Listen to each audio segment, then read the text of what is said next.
Hello everyone, this is Akshata from Mathudiya learning and आज मैं आपको कराने जा रही हूँ क्लास 8th का chapter number first, crop production. Crop production chapter शुरू करने से पहले चैप्टर के नेम पे थोड़ा सा फोकस करते हैं।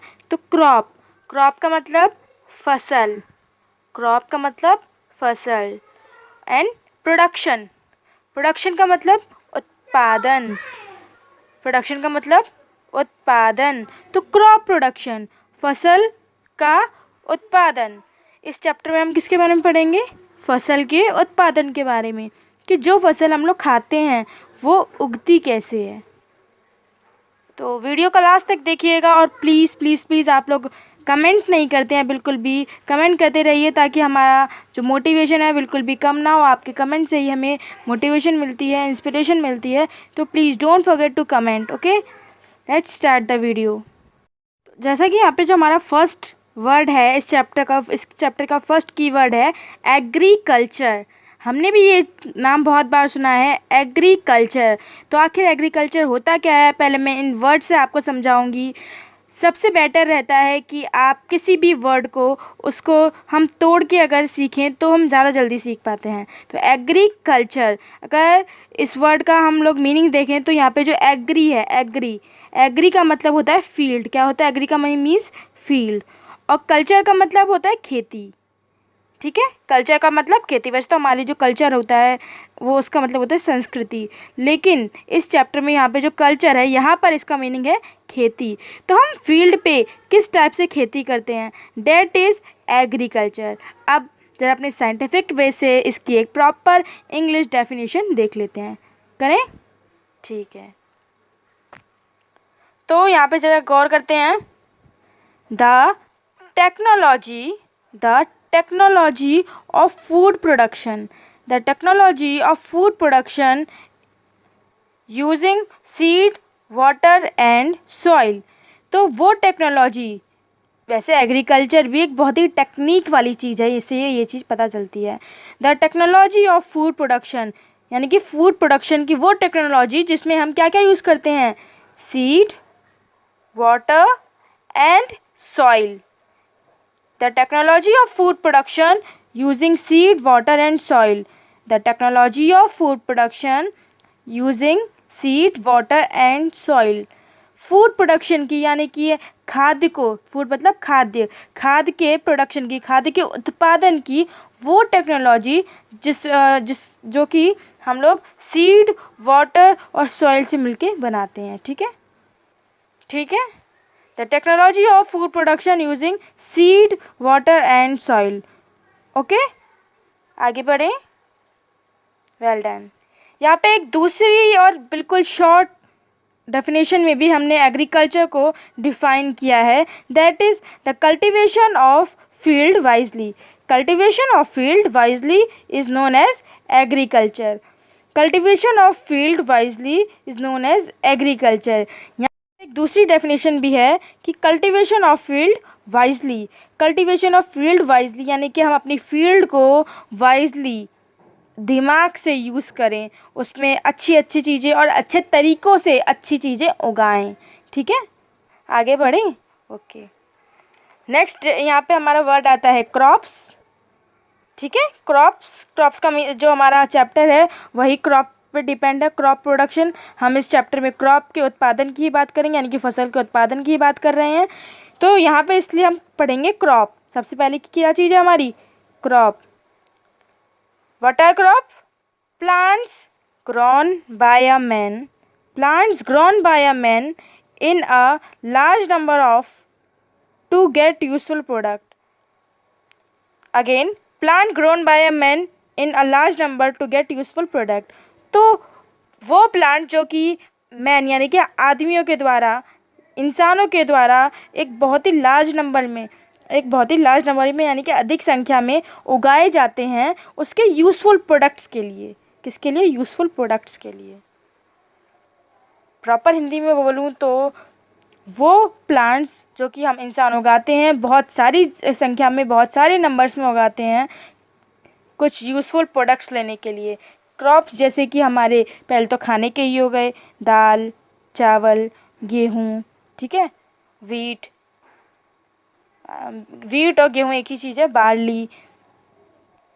और अगर हम लोग और देखें यूज़फुल प्रोडक्ट में, और क्या क्या मिलते हैं, कॉटन प्लांट, कॉटन का प्लांट होता है ना, कॉटन प्लांट हैं, ऐसे कई सारे प्लांट हैं, रबर का तो खैर ट्री होता है। तो ये सारी चीज़ें किस में आती है, क्रॉप्स में। तो क्रॉप्स क्या होते हैं, plants grown by a man in a large number to get useful product. Plants grown by a man, वो प्लांट जो कि इंसानों द्वारा उगाए जाते हैं, इन अ लार्ज नंबर, एक बहुत बड़ी संख्या में, टू गेट यूजफुल प्रोडक्ट लेने के लिए, ठीक है, वो प्रोडक्ट जो कि हमारे काम आए। अब यहाँ पे क्रॉप्स को दो टाइप्स में बांटा गया है। क्रॉप्स को दो टाइप्स में बांटा गया है। पहला रबी क्रॉप्स, ठीक है, और दूसरा हमारा होगा खरीफ क्रॉप्स। कौन सा, खरीफ क्रॉप्स को हम आगे पढ़ेंगे, पहले हम पढ़ते हैं rabi crops. So what are rabi crops? Rabi crops वो क्रॉप्स होते हैं जो कि शोन इन, यानी कि उगा शोन मतलब होता है उगाना, जो कि या फिर बोना।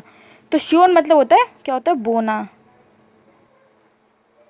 ये वो वाला बोना नहीं है, ड्वार्फ वाला बोना नहीं है। वो जो ड्वार्फ होता है, ड्वार्फ बोने का मतलब होता है जिनकी हाइट छोटी होती है, जो कि एज में काफ़ी बड़े हो जाते हैं लेकिन उनकी हाइट छोटी रहती है, वो होता है बोना, ड्वार्फ। लेकिन यहाँ पे शोन का मतलब होता है कोई बीज बोना, कोई प्लांट बोना, ठीक है। यहाँ पे हम क्या बो रहे हैं, क्रॉप्स बो रहे हैं। तो वो क्रॉप्स जो कि बिगिनिंग ऑफ विंटर्स, यानी कि अक्टूबर और नवंबर में हमारी सर्दी पड़नी स्टार्ट हो जाती है ना, तो अक्टूबर और नवंबर जैसे महीनों में जो कि बोए जाते हैं, उन्हें हम कहते हैं रबी क्रॉप्स। साथ ही अब बो तो दिए हमने कब, विंटर्स में, बिगिनिंग ऑफ विंटर्स में, यानी कि अक्टूबर और नवंबर में। और हम लोग हार्वेस्ट यानी कि काटते कब है उसको, हम लोग उसको काटते कब है, मार्च या फिर अप्रैल में, ठीक है। कब काटते हैं, मार्च और अप्रैल में, यानी कि जब हमारी गर्मी शुरू हो जाती है। गॉट इट, पक्का? एक और बार बताऊं, चलिए एक बार रिव्यू करा देती हूँ। क्रॉप्स क्या होते हैं, plants grown by a man in a large number to get useful product, ठीक है।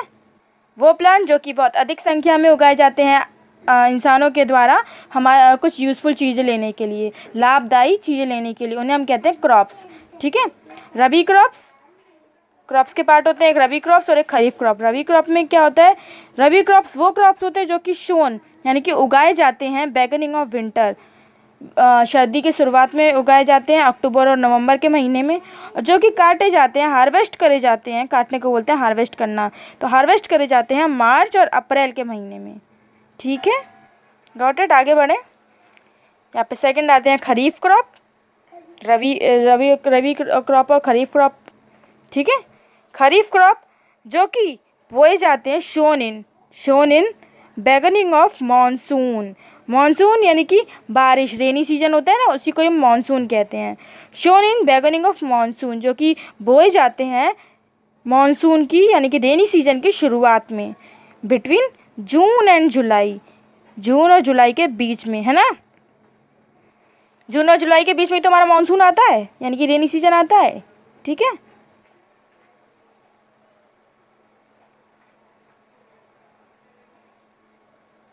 ठीक है, और जो कि काटे जाते हो, हार्वेस्ट करे जाते हो सितंबर और अक्टूबर में, ठीक है, सितंबर और अक्टूबर के बीच में जो कि काटे जाते हो, वो कौन से होते हैं, खरीफ क्रॉप कौन से होते हैं, जो कि बोए जाते हैं मानसून की शुरुआत में, बिगिनिंग ऑफ मानसून, जून और जुलाई के बीच में, ये बिटवीन है, ओके, बिटवीन।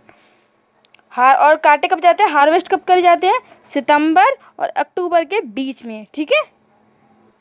एक और बहुत ही इम्पॉर्टेंट बात, खरीफ क्रॉप, ये जो खरीफ क्रॉप्स होते हैं इनके लिए रेन बहुत ज़्यादा ज़रूरी होती है। आप समझ सकते हैं कि जब ये मानसून की शुरुआत में ही बो दिए जाते हैं तो इनके लिए रेन काफ़ी ज़रूरी है।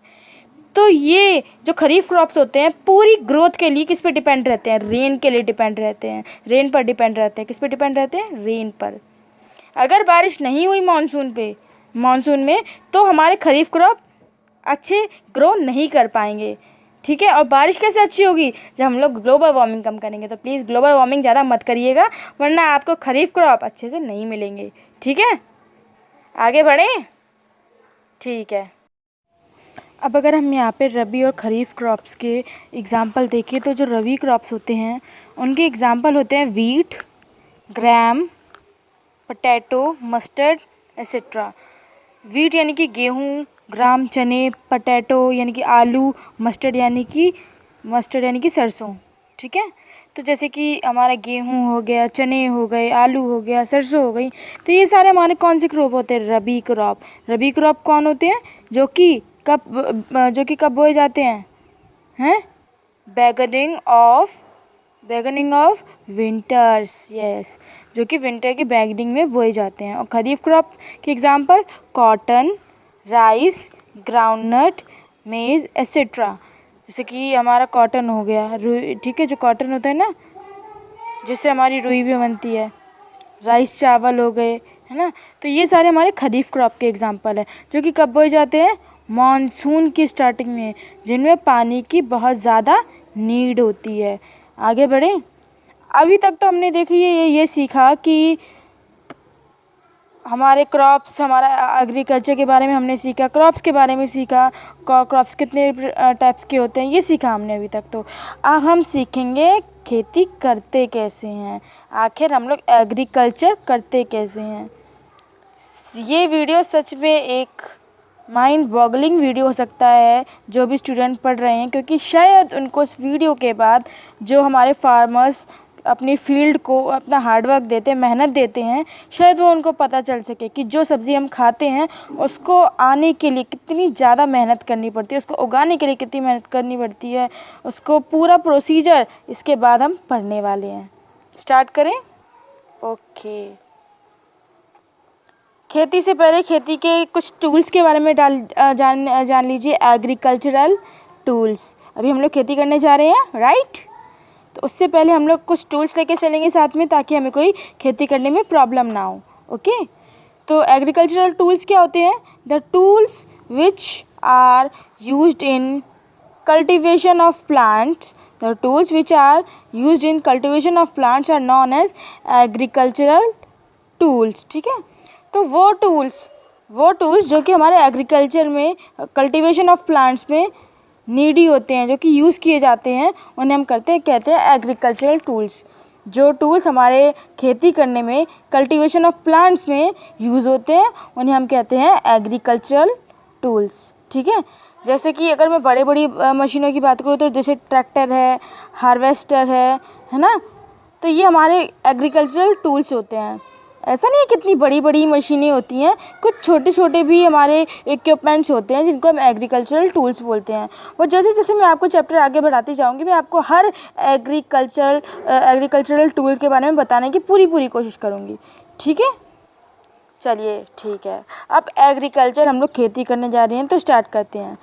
एग्रीकल्चरल प्रैक्टिसेस, यानी कि यानी कि अब हम एग्रीकल्चर को करने के लिए कौन कौन सी प्रैक्टिस करते हैं, कौन कौन से प्रोसीजर करते हैं, कौन कौन से स्टेप्स करते हैं, अब वो हम पढ़ेंगे। ठीक है, खेती को करने के लिए कौन कौन से स्टेप्स होते हैं, कितने स्टेप्स होते हैं, अब हम वो सारी चीज़ें पढ़ेंगे। तो हमारा खेती करने में सबसे पहला जो स्टेप होता है वो होता है preparation of soil. Preparation of soil से अगर मैं बताऊं, तो आप खेती किस पे करेंगे, सॉइल पे, मिट्टी पे, है ना। एग्रीकल्चर आप किस पे होगा, सॉइल पे।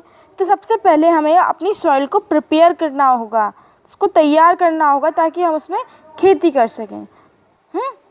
अब आप राजस्थान में जाके खरीफ क्रॉप्स नहीं उगा सकते, क्योंकि राजस्थान में, क्योंकि खरीफ क्रॉप्स कौन से होते हैं, जो कि पानी के ऊपर डिपेंड होते हैं, और राजस्थान एक सूखी जगह है, मरुस्थलीय जगह है, डेजर्ट है, तो वहाँ पे खेती करना बहुत ज़्यादा मुश्किल है, राइट। तो इसलिए हम जहाँ पे भी रह रहे हैं, पहले हम वहाँ की मिट्टी को प्रिपेयर करना होगा। प्रिपरेशन ऑफ सॉइल, इसके 3 पार्ट्स आते हैं। पहला प्लोइंग, ठीक है, कुछ लोग इसको प्लफिंग भी बोलते हैं, कुछ अलग अलग, लेकिन इसका मैंने जहाँ तक पढ़ा है उसका इसका ठीक प्रोनाउंसिएशन है ploughing. Okay, ploughing. Second levelling और थर्ड मैन्योरिंग। थर्ड वाला पॉइंट हमारे इन स्टेप्स में भी एक हो जाता है। ठीक है, तो पहले जो 2 स्टेप हैं प्लोइंग और लेवलिंग काफ़ी इंपॉर्टेंट है मिट्टी को प्रिपेयर करने के लिए, preparation of soil. Second main point है हमारा सोइंग। व्हाट? सोइंग। मैंने आपको सोन का मतलब पहले ही बताया था। सोन का मतलब होता है बोना, तो बोने से ही हमें समझ में आता है कि यहाँ पर सोइंग का मतलब होता है कि बीज बोना। ठीक है, सेकेंड हम लोग बीज बोते हैं। थर्ड हम लोग क्या करते होंगे, यहाँ पे हम लोग अप्लाई करते हैं मैन्योर एंड फर्टिलाइज़र। क्या अप्लाई करते हैं? Manure and fertiliser. इन्हें हम कहते हैं खाद, यानी कि जो हमारे सॉइल को न्यूट्रिएंट मिलता है वो इन्हीं 2 चीज़ों से मिलता है। Got it? फोर्थ हम जो स्टेप करते हैं उसे हम कहते हैं इरिगेशन। इरिगेशन का मतलब होता है सिंचाई करना। अगर आप थोड़े से विलेज बैकग्राउंड से बिलोंग कर रहे हैं या फिर आपने कभी मूवीज़ में देखा हो, तो जो क्रॉप्स होते हैं उनको अच्छी ग्रोथ करने के लिए वाटर काफ़ी नेसेसरी होता है, इसलिए हम लोग इरिगेशन करते हैं। क्या करते हैं? इरिगेशन। ठीक है। फिफ्थ होता है वीडिंग। वीडिंग। अब यहाँ पे जो वीड है, वीड से क्या मतलब है? जो वीड होते हैं वो होते हैं हमारे अनवांटेड प्लांट्स। क्या होते हैं? Unwanted plants. वैसे तो देखिए जितने भी पॉइंट्स हैं इनको मैं और आगे ब्रीफ में समझाऊंगी, अच्छे से समझाऊंगी, लेकिन अभी यहाँ पे बस मैं आपको एक बता रही हूँ कि इस चीज़ में क्या क्या है। ठीक है, तो जो वीडिंग है इसमें क्या है कि जो वीड्स होते हैं हमारे होते हैं अनवांटेड प्लांट्स। ठीक, तो जब भी हम खेती करते हैं तो न्यूट्रिएंट लेने के लिए कुछ अनवांटेड प्लांट पे आ जाते हैं, और वो जो अनवांटेड प्लांट होते हैं वो हमारे रियल क्रॉप से भी ज़्यादा न्यूट्रिएंट लेते हैं, जिससे कि हमारे मैन्योर एंड फर्टिलाइज़र की जो शक्ति होती है, जो न्यूट्रिएंट प्रोवाइड करने की शक्ति होती है, वो काफ़ी कम हो जाती है बहुत जल्दी। इसीलिए हमें वीड्स को हटाना बहुत ज़रूरी होता है, इसीलिए ये वीडिंग प्रोसेस होता है। ओके, ठीक। सिक्स्थ हमारा होता है protection of soil. Protection of soil का मतलब है कि अब हमें अपनी मिट्टी को बचाना होगा। ठीक है, तो अपनी मिट्टी को हम कैसे बचाएं? यहाँ से मिट्टी को बचाने का मतलब क्या है? देखिए कभी कभार क्या होता है, ज़्यादा बारिश आ जाती है तो हमारी मिट्टी कहीं ना कहीं कभी बह के चली जाती है। अगर बहुत ज़्यादा बारिश आ गई तो कभी बहुत तेज आंधी तूफान आ गया, हमारी मिट्टी कहीं से उड़ के कहीं पर चली गई। इस चीज़ को हम कहते हैं वैसे सॉइल इरोजन। आगे इस बारे में बताएंगे, बात करेंगे इस बारे में आगे। तो प्रोटेक्शन ऑफ सॉइल। सेवेंथ हम क्या करते हैं? हार्वेस्टिंग।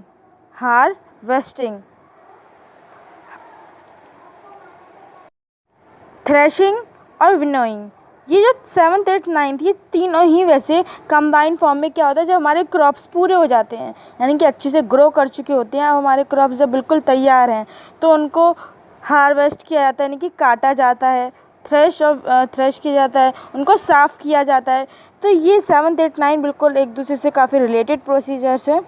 तो इसमें हम क्या करते हैं, अपने क्रॉप्स को काट के उनको साफ़ करके रखते हैं, और 10th एट लास्ट हम उनको स्टोर करते हैं।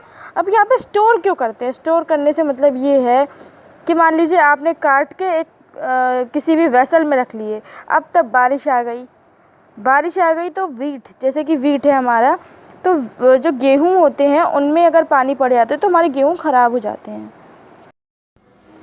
तो ये था मेरा आज का वीडियो, और अगर आपको वीडियो अच्छा लगा हो तो please subscribe my channel, like my video, and जितना हो सके प्लीज़ इसको शेयर कीजिए, एंड प्लीज़ कमेंट ज़रूर करिएगा, क्योंकि कमेंट से मोटिवेशन मिलता है। Please comment on the video. Thank you very much, take care, have a well of time.